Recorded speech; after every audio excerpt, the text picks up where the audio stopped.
ওং নমো ভগবতে বাসুদেবায় নমঃ।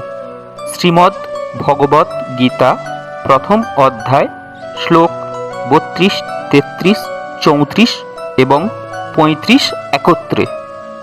কিং নো রাজ্যেন গোবিন্দ কিং ভোগৈর্জীবিতেন বা যে সামর্থ্যে কাঙ্ক্ষিতং নো রাজ্যং ভোগা সুখানি চ ত ইমেহ অবস্থিতা যুদ্ধে প্রাণাং তত্ত্বা ধনানি চ আচার্যা পিতর পুত্রাস্তথৈব চ পিতামহ মাতুলা শ্বশুরা পৌত্রা শাল্যা সম্বন্ধিনস্তথা এতান্য হন্তুমিচ্ছামি ঘ্নতোপি মধুসূদন অপি ত্রৈলোক্য রাজস্য হেতো কিং নু মহীকৃতে নিহত ধৃতরাষ্ট্রান্ন কা প্রীতি সাজ্জান্নার্দন।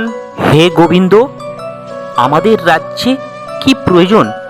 আর সুখভোগ বা জীবন ধারণেই বা কি প্রয়োজন, যখন দেখছি যাদের জন্য রাজ্য ভোগ সুখের কামনা তারা সকলেই এই রণক্ষেত্রে আজ উপস্থিত।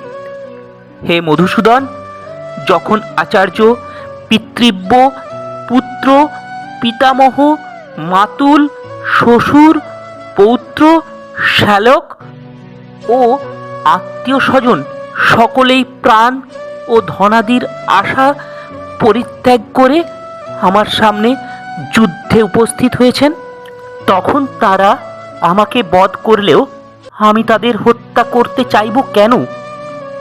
হে সমস্ত জীবের প্রতিপালক জনার্দন, পৃথিবীর তো কথাই নেই, এমনকি সমগ্র ত্রিভুবনের বিনিময়েও আমি যুদ্ধ করতে প্রস্তুত নই। ধৃতরাষ্ট্রের পুত্রদের নিধন করে কি সন্তোষ আমরা লাভ করতে পারবো?